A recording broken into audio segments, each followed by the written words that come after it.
For over a decade, Melina Harper blamed her body for failing her. 7 pregnancies. 7 devastating miscarriages. But in 2024, 12 years after her first loss, she uncovered a horrifying truth. Her suffering wasn't fate. It was orchestrated. And the culprit? Someone whose betrayal cut deeper than death. You're watching True Crime Stories Arena. If stories of betrayal, justice, and secrets buried in plain sight resonate with you, subscribe, share, and stay locked in. Because today's story, it's going to stay with you for a long time. Melina Harper was born on a warm June morning in 1986, in Savannah, Georgia, a city where every corner carries echoes of history, tradition, and Southern grace. Raised in a home where Sunday dinners were sacred and front porch laughter filled the evenings, Melina was the heart of her family. A sensitive soul. A child who clung to baby dolls longer than her peers because, deep down, she didn't just want to play mother, she wanted to be one. She grew up knowing exactly what she wanted out of life. Stability. Love. A home filled with little voices calling her mommy. And so, naturally, Melina became a first-grade teacher. Her classroom, sunlight streaming in through papier-mâché rainbows taped to the windows, was her kingdom. Children adored her. Parents trusted her. But what few could see behind the gentle smiles and lesson plans, was a woman who was waiting. Waiting for her next chapter. For him. In contrast, Cameron Ridgway's life began in stark grayscale. Born in 1983 in Cleveland, Ohio, his childhood was defined not by warmth, but by cold efficiency. His father, a former military man turned factory foreman, believed emotions were a distraction. That discipline was love. That dreams were luxury. Cameron learned early that affection came at a cost. That silence earned peace. That vulnerability was dangerous. But beneath his quiet exterior was a mind that worked like a machine, sharp, curious, tireless. By the time he was 25, he was already designing encryption software that would earn him industry recognition and government contracts. He lived behind screens. Behind walls. Not because he was cruel, but because he had never been taught to be open. In 2011, fate placed them both at a digital literacy conference in Charleston, South Carolina. Melina was attending a breakout session on child-safe classroom tech. Cameron. He was a guest speaker, brought in last minute to demo his latest school firewall program. She sat in the third row. He noticed. She laughed at his accidental joke about clicking kids into oblivion. He remembered. They met at the coffee table after the session. She complimented his presentation. He said she asked intelligent questions. The spark was unmistakable. And yet, from the very beginning, there were cracks. Cameron had made it clear from the start. I don't want kids. He wasn't unkind about it. Just certain. He talked about freedom. About the sacrifices he saw his own father make, and how he never wanted to end up bitter or broken. Melina, in the giddy rush of early affection, had said she understood. Said she was fine with that. But hearts have a way of shifting over time. She had spent her whole life imagining lullabies and little shoes lined by the door. Could she really unimagine that future? Still, for now, love had arrived, and love felt like enough. They began dating long distance. Savannah and Cleveland became routine travel routes. Weekend flights, late-night FaceTime, surprise visits. By 2013, they moved in together. Melina took a teaching job in Ohio. Cameron converted his basement into a home office. Their home looked perfect from the outside. But inside, dreams were beginning to diverge. Love had brought them together. But love, when twisted around unspoken compromise, can turn brittle. Beneath the quiet joy, a storm was brewing. One neither of them could name yet. And somewhere in the shadows of their ordinary life, someone else was watching. Someone with a plan. A plan that would unfold slowly. Painfully. And it would start with loss. The kind no mother, or would-be mother, should ever have to endure. They stood before a magnolia-covered altar on a bright April afternoon in 2012. Savannah's skies were clear. The air smelled of gardenias and spring rain. Vows were exchanged. Smiles were real. The future, wide open. Cameron Ridgway and Melina Harper were now husband and wife. The promises made that day weren't just about love. They were about a life built on freedom. Travel, ambition, quiet evenings without the chaos of children, this was the foundation they agreed on. An agreement sealed with rings, but never with understanding. At first, the marriage thrived. Cameron's tech consultancy expanded. His software was picked up by several public school districts across the East Coast. Melina transferred to a private academy just outside Cleveland, teaching second grade in a room painted with stars and dreams. Their weekends were filled with wineries and road trips. Quiet Sunday mornings. Evening puzzles. Long talks. But slowly, almost imperceptibly, something in Melina began to shift. She started pausing longer in the children's section at bookstores. Started tearing up when her students gave her crayon portraits with the words, "You're the best mommy teacher." Her longing, once shelved in the name of love, began to whisper again. And that whisper soon turned into a voice she couldn't ignore. In late 2012, 7 months into their marriage, Melina discovered she was pregnant. She didn't plan it. But when she held the test in her trembling hands, a quiet, irrepressible joy rose in her chest. She rehearsed the words she'd used to tell Cameron. Imagined the softness in his eyes. Hoped, just hoped, he'd come around. But when she told him, he didn't speak at first. Just stared. Expression unreadable. Then finally, coldly, "You said you didn't want this." The room went still. Joy collapsed into silence. And 8 weeks later, so did the pregnancy. A clinical term. A miscarriage. But to Melina, it was a death. She cried alone in the bathroom that night, whispering apologies to a soul that had barely begun. Cameron called it bad luck. And that was the last time they spoke about it. Over the next 7 years, the cycle repeated itself. 5 more pregnancies. 5 more goodbyes. Each time, the symptoms came faster. Each time, the loss cut deeper. And each time, Cameron grew more distant. He never accompanied her to appointments. Never asked about the pain. Never held her when the bleeding began. He would murmur, "Maybe it's just not meant to be," and return to his basement office, where screens offered more certainty than a wife unraveling upstairs.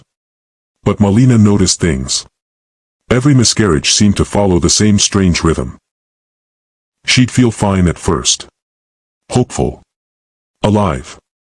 And then suddenly, within days, sharp pain. Fatigue. Rapid bleeding. Doctors blamed stress. Hormones. Nature. But Melina began to wonder, what if the pattern wasn't natural at all? She kept a journal. Tracked timelines. Compared symptoms. And silently, she began to fear something she couldn't quite name. In the summer of 2019, it happened again. Pregnancy number 7. Only this time, it was different. She was carrying twins. And for the first time, the pregnancy lasted beyond the first trimester. 14 weeks. Melina dared to imagine cribs. Names. She bought tiny matching socks. Hid them in a drawer. She didn't tell Cameron until week 10. When she did, he barely reacted. And 4 weeks later, on a rainy night in August, Melina woke up screaming. Blood. Everywhere. She collapsed on the bathroom floor, whispering, "Please, not again," as her body betrayed her. By the time the paramedics arrived, her blood pressure had plummeted. She flatlined twice on the way to the hospital. Doctors said she was minutes from death. Massive hemorrhage. Tissue rupture. Complete fetal loss. In that cold ER room, surrounded by machines, tubes, and the hollow echo of what could have been, Melina knew something inside her had died too, and it wasn't just the babies.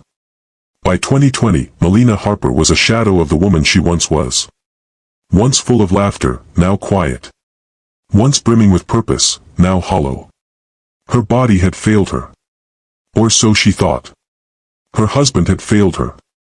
Of that, she was beginning to feel certain. But the truth? The real truth, was far darker than even she imagined. Because while Melina blamed her body, what she didn't know Was that something else had been working against her? Something close. Something calculated. Something quietly cruel. And it had been there all along. Watching. Waiting. Smiling. By January of 2024, Melina Harper had stopped hoping. The dreams of motherhood were now distant ghosts. Buried under years of pain, silence, and the haunting question, why me? Her days had become routine. Robotic. But on one unremarkable Tuesday morning, everything changed. She was organizing her home office. Stacks of old lesson plans. Dust-covered boxes of unused stationery. A filing drawer that hadn't been touched in years. And then, wedged behind a warped manila folder, nearly fused to the back wall, she found it. A small, unmarked brown pill bottle. No label. No prescription. No explanation. She turned it over in her hands, brows furrowed. The pills inside were chalky white. Oval-shaped. Unfamiliar. And yet, something in her gut twisted. This wasn't hers. She had never taken anything like this. But it was here. In her home. And suddenly, years of pain, confusion, and loss, all those unexplained patterns, rushed back like a flood. She didn't cry. Not yet. She called someone. Not her husband. But someone she still trusted, Dr. Fiona Glass, a retired OBGYN who had once treated her in her early pregnancies. Fiona agreed to meet. The examination didn't take long. Dr. Glass ran a chemical analysis. Ran it twice, just to be sure. The results were devastating. 2 substances. Both potent. Misoprostol. Dinoprostone. Medications used, under strict medical supervision, to induce labor, or terminate early pregnancies. Melina sat still, hands trembling in her lap. She didn't speak. Didn't move. Just stared at the printout like it had betrayed her. Because suddenly, it all made sense. The identical symptoms. The sudden bleeding. The impossible patterns. It wasn't her body. It wasn't bad luck. It wasn't nature. Someone had interfered. Someone had made those pregnancies end. Intentionally. And whoever had done it had access, had knowledge, and had stood by her side. All those years. For over a decade, Melina blamed herself.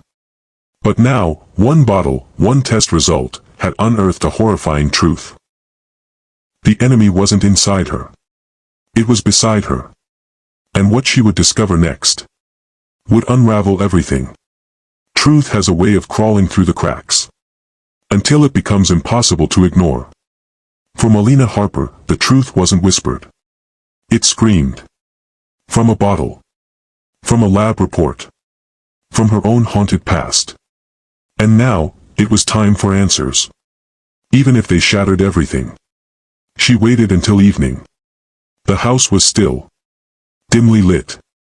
A soft rain tapped against the windows, like warning drums in the distance. Melina placed the pill bottle on the kitchen counter. Cameron walked in, casually, setting down his laptop bag. He looked at the bottle. Then at her. And froze. "What is this?" she asked, voice low. Her hands weren't shaking. Not anymore. Cameron blinked. His mouth opened. Closed. "I don't know," he said too quickly. But it was already too late. She saw it. A flicker of panic. A flash of recognition. That split-second crack in the mask he had worn for 12 years. "You were supposed to love me," she whispered. Her voice broke. "Not destroy me." She didn't scream. Didn't plead. She just walked past him. Out the door. And straight to the Savannah Police Department. At the precinct, her case landed on the desk of Detective Ron Shepard. A retired Army investigator turned cold case specialist. Gruff. Analytical. With a reputation for one thing above all else. He never dropped a trail. At first, Shepard was skeptical. No witnesses. No direct confession. No surveillance. But there was something in Molina's demeanor that struck him. Not hysteria. Not revenge. Just truth. And exhaustion. He took the bottle to the lab. He ran background checks. He made calls. And within 72 hours, curiosity turned to certainty. The pill bottle had no official pharmacy label, but chemical fingerprints told another story. Shepard traced the active ingredients through distributor networks. A small window of bulk suppliers licensed to ship medications containing misoprostol and dinoprostone. And from there, the cracks widened. Multiple shipments. Stretching back nearly 10 years. All under fake identities. All routed to P.O. boxes scattered across Ohio and Georgia. No paper trail. But the digital fingerprints left everything behind. Burner emails linked to proxy servers. Delivery confirmations rerouted through masked forwarding addresses. And then came the breakthrough. Surveillance logs from a private shipping hub outside Akron, Ohio. Cameron Ridgway, caught on video. Twice. Collecting unmarked parcels. Wearing a baseball cap, sunglasses. Using a burner phone. Each shipment occurred within weeks of Molina's positive pregnancy tests. The timeline wasn't coincidental. It was calculated. Detective Shepard had seen his share of deception. But this was something else. Not just betrayal. Not just manipulation. This was clinical. Strategic. Cold. And as he stared at the puzzle pieces falling into place, there was one chilling conclusion he could no longer deny. Molina Harper had never lost those babies by chance. Someone took them from her. Deliberately. Repeatedly. And now, it was time for justice. Justice moves slowly. But sometimes, when truth finally cracks the surface, it moves like thunder. By April 2024, the quiet whispers surrounding Cameron Ridgway had become a roar. And one morning, the world watched in disbelief as the man behind a decade of silent destruction was brought into the light. It was just after 9 a.m. when law enforcement agents entered the headquarters of Ridgway Integrated Security, a boutique tech firm based in downtown Cleveland. Cameron was leading a product demo when the conference room doors swung open. He didn't run. Didn't resist. Just stood there, lips pressed together, eyes blank, as two officers cuffed his wrists and read him his rights. Outside, news cameras captured the moment. The footage spread fast. A respected tech entrepreneur. A husband. A man now facing charges no one could have imagined. Medical sabotage. Attempted manslaughter. Criminal conspiracy. The public was stunned. But Molina Harper. She was ready. In June 2024, the trial of the state versus Cameron Ridgway began in Savannah Superior Court. The courtroom was packed. National media lined the steps. And on day 3, the prosecution called Molina to the stand. What followed wasn't just testimony. It was an unraveling. Of years. Of trauma. Of carefully constructed lies. She spoke plainly at first. Calm. Controlled. But when she described the first pregnancy, the second, the sixth, her voice cracked. When she told the jury about finding the pill bottle, when she described the hospital night she almost bled to death, she broke. Not with volume, but with silence. A silence so deep the judge didn't interrupt it. And then came the expert witness. A reproductive toxicologist from Johns Hopkins. He confirmed the pills found in Molina's home contained compounds, misoprostol and dinoprostone, that when used repeatedly and without monitoring, could absolutely result in induced miscarriage. No doubt. No ambiguity. A calculated method to end pregnancies. Quietly. Repeatedly. The case was already strong. But then came the final blow.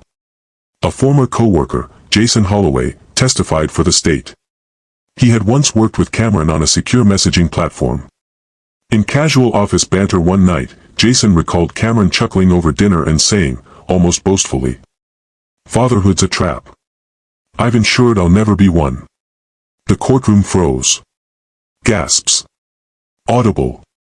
Even the judge paused. That one sentence, 5 seconds of bravado, pierced through everything Cameron's defense had tried to deny. Intent. Premeditation. Contempt. No algorithm. No technical jargon could explain that away. After 9 days of testimony and 3 hours of deliberation, the jury returned. 12 faces. Unmoved. The foreperson stood. Guilty on all counts. Melina didn't flinch. Didn't blink. As Cameron was led away in cuffs, for the second time in as many months, she simply whispered the words she had held for years. I can breathe again. Judge Melissa Rose sentenced him to 25 years in federal prison without the possibility of parole. Not for murder, but for a lifetime of silent violence. For manipulating medicine into a weapon. And for robbing a woman of motherhood, again and again. Justice doesn't undo what was lost. It doesn't return the babies never born. Or erase the years that grief hollowed out. But it brings the truth into light. And for Melina Harper, that light was the beginning. Of healing. Of breathing. Of finally living without fear. In the months following the trial, Melina Harper didn't retreat. She didn't vanish behind curtains of grief or let the headlines consume her identity. Instead, she chose to speak. To stand in the places where silence once lived. She began working with non-profit organizations focused on reproductive abuse awareness, an issue rarely named, often misunderstood, and even more rarely prosecuted. Melina became a quiet but unshakable voice for victims who never got to speak. She partnered with grief counselors, maternal health advocates, and trauma-informed mental health specialists to build safe spaces, both physical and digital, for women recovering from pregnancy loss under suspicious or abusive circumstances. In fall of 2025, she published her memoir. Its title was as devastating as it was defiant. Buried Hope. The book became a rallying cry for thousands. Not just for justice, but for visibility. For healing. For truth. We trust those we love with the parts of us most fragile. Our dreams. Our bodies. Our futures. But when that trust becomes a weapon, the damage is nearly unspeakable. Melina Harper's story is not fiction. It is a haunting reminder that danger does not always announce itself with fury. Sometimes, it arrives dressed in routine. In promises. In proximity. And sometimes, monsters don't come with warning signs. They come with wedding vows. Was this justice enough? What would you have done in Melina's place? Leave your thoughts in the comments. And don't forget to subscribe to True Crime Stories Arena, where we uncover the hidden crimes behind the smiles.